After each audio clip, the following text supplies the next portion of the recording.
Ladies and gentlemen of YouTube, welcome back to the channel of the girl with the perfect face for the radio. It's great to have you here. Before we start with today's topic, which will be a book review, I would like to tell you that I do have many talents, but apparently dyeing my own hair is not one of those two. I'm sorry you have to deal with the whole hair situation today. I know I should have made time to go to a proper hairdresser to get it properly done, but you know how it is. Sometimes you just have to take care of yourself and do things on your own. Now, let's start with the book review. First of all, the people who are not familiar with my book review situation here, I do have some sort of book club with two of my friends. Every November we meet up and we decide on 12 categories of books we would like to read the following year. Every category is something funny, and last year we came up with one category that was called Book with 3 words in the title. So I set out to find a book with 3 words in the title in my whole mess of unread books, and I came up with that one. It's called Release the Beds, and it's by DBC Pierre. So DBC Pierre, for those who don't know him, is an Australian writer. He was born under the name of Peter Warren Finley, I think around 1961 or something like that. And his past is quite interesting because he was a drug addict, he had problems with gambling, and he could somehow never be loyal to a woman, so he cheated on all of his girls, which is shitty as fuck. But somehow he grew into a better person, and he wrote a book back in 2003 with the title Vernon Got Little. In this book, he dealt with his past, and he managed something not a lot of people managed to do. His first book got the Man Booker Prize. So it was highly rewarded, and apparently it's a good book. I don't know, I haven't read it. In 2016, Release the Beds came out, and this one is about writing. So DBC Pierre sat down and wrote a book about writing books. One thing I forgot to tell you, the DBC stands for Dirty But Clean. So that's a reference to his past.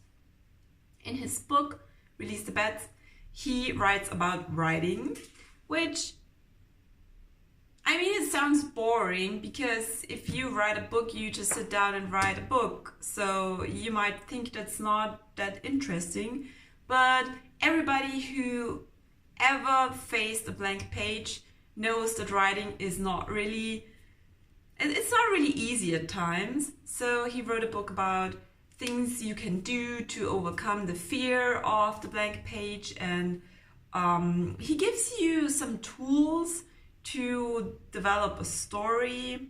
He tells you how he did it, and I feel that's refreshing because he's not very dogmatic and he's not talking to the reader like a knows all and like he knows all. He talks to a reader like, you know, like friends talk about work while having a beer. So I thought that's very good. But also, the book is somehow like drunk sex. You know, while you're at it, you think it's the best ever. You're having that epiphany, and you're so sure that's it.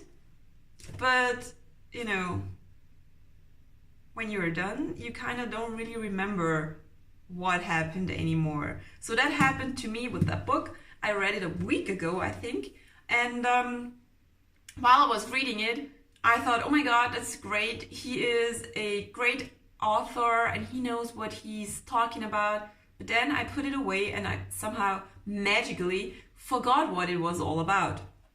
So I will keep it on my desk because, you know, you can always kind of flip through it, and you can skip chapters and just go directly to one of the tools he gives you.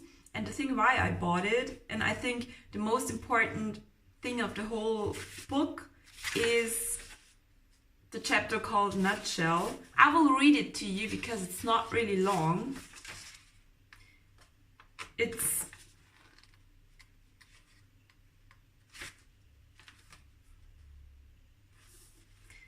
I love what he says there. So he says, you can be insecure and be a writer. You can be unsuccessful and be a writer. You can be a bad person and be a writer. You can be a drinker, a procrastinator, a freak. You can be compulsive, dependent, delusional, maniac. You can be under house arrest. You can be on medication. You can be wrong and be a writer. You just have to write. That's where it gets tricky. There are millions gurus, books and groups that can tell you where the verb goes and sell you a rewarding, methodical way to write. This book is about another way. One you might end up with, because once you get over this being a job you can do in your underwear, you will find yourself in that underwear in the dead of some miserable night, more alone than you thought you could be. And you won't give a fuck where the verb goes.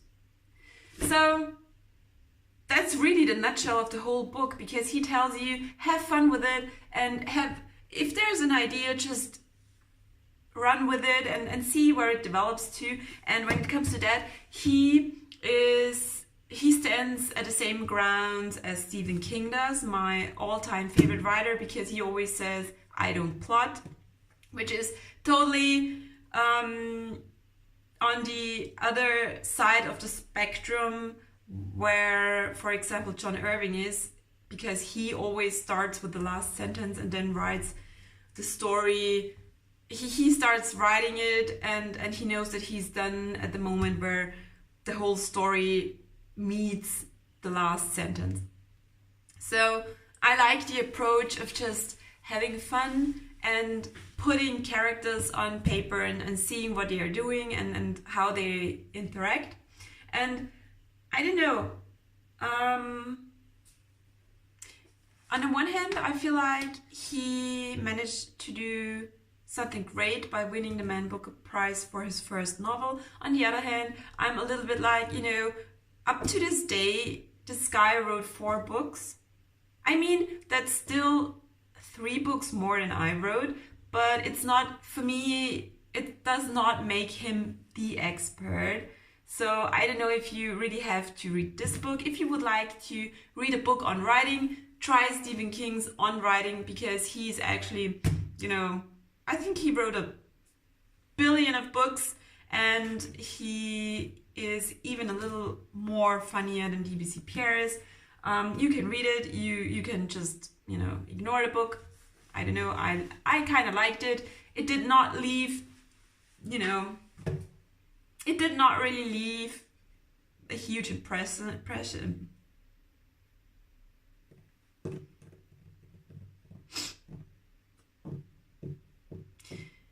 The book, I liked the book.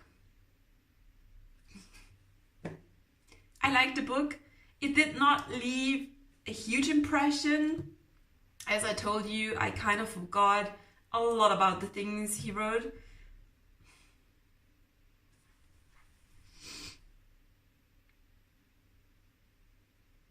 Okay, so I did like the book, don't get me wrong on that. I liked it, but it did not leave a huge impression. And I feel like if you are looking for a somehow serious, but still not too serious and useful book on writing, try Stephen King's On Writing, because Stephen King is funny and he's witty and he wrote like 1 billion of books, so I feel like he's more of an expert than DBC Pierre is. Granted, Stephen King never got a Man Booker Prize as far as I know, but at the end of the day, you can't really pay your bills with a Man Booker Prize. Well, I feel you can. You probably can. I feel like you get a lot of money for that.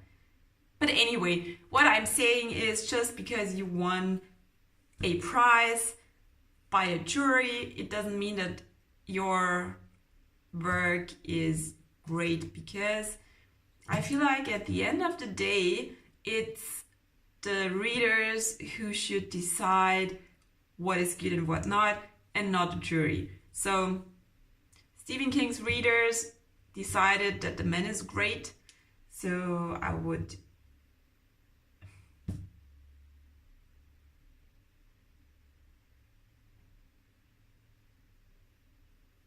okay, let's do this one more time. The book is good, don't get me wrong on that. I liked it, but as I told you, as soon as I put it away, somehow all of the tools he gave me slipped my mind. I don't know why, but that's just how it was. So I feel like if you would like to get a book about writing and a book by somebody who wrote more than 4 books, you should try Stephen King's On Writing, because the guy wrote 1 billion of books. Stephen King was made and named the best author out there by billions and billions and billions of his readers, or a lot of his readers. And DBC Pierre wrote 4 books, and one of the books was acclaimed by a jury. So maybe if you're looking for advice by an expert, On Writing is the book you should read. You can have it and flip through it and read it, and maybe the things he says stick more to your mind than they did to mine. I don't know.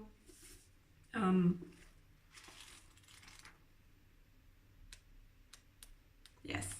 So, I mean, what I really liked is something that comes in very handy is the quick guide at the end of the book, because here he has all the chapters in short mind bites. For example, the tool number 2, the tip number 2 is: we more easily believe an idea than a fact, so do our characters. No.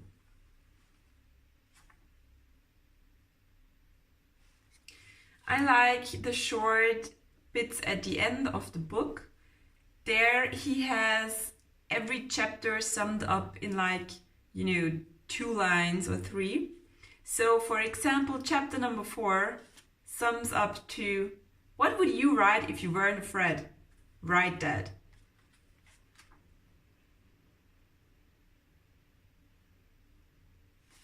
Number 10, something I like as well, is: Thomas Wolfe had to stand naked fondling his genitals in order to write well. Do what you have to do. So you can see it is a good read. You can see the book is funny, and it's not too long. I'm not really sure what to tell you about the book because I liked it. I didn't love it. I think that he has some great tools and that he makes some great points in his book. I like the fact that every chapter is summed up in a few lines at the end of the book. For example, what I really like is chapter number 4 sums up to: what would you write if you weren't afraid? Write that. And chapter number 10 sums up to: Thomas Wolfe had to stand naked fondling his genitals in order to write well. Do what you have to do. So that's a funny approach to the whole thing. Still, in my opinion, DBC Pierre is not the expert on writing because he wrote 4 books so far. Granted, he won a prize, but and it's a light read. He's not really dogmatic, and he's the tone in which it's written is great. But still, if you would like to get the opinion of a real expert on writing, you should try Stephen King's On Writing, because that one is funny as well. That one is, in my opinion, more useful. And Stephen King, of course, is a more experienced writer because he wrote like 1 billion of books, and his books were not made good books by a jury. No, they were made good books because of the trillions of people who love his novel and horror stories and books and things like that. So that was my little book review to DBC Pierre's Release the Bats. In the next book review, I think I will tell you something about American Gods, a book I read, I think 3 weeks ago. I loved it a lot, and still I do have an opinion about it, as you can tell, as you can imagine. So if you liked that video, and I hope you did, I would be so happy if you could subscribe and hit the bell notification to get a notification every time I post something, because I don't really have a schedule. I'm traveling a lot, so you know, I kind of post whenever I have time or whenever I feel like it, which is not, you know, following a schedule. So I'm happy that you were here. I'm happy that I have 14 subscribers by now, and now I gotta go to work. Stay tuned.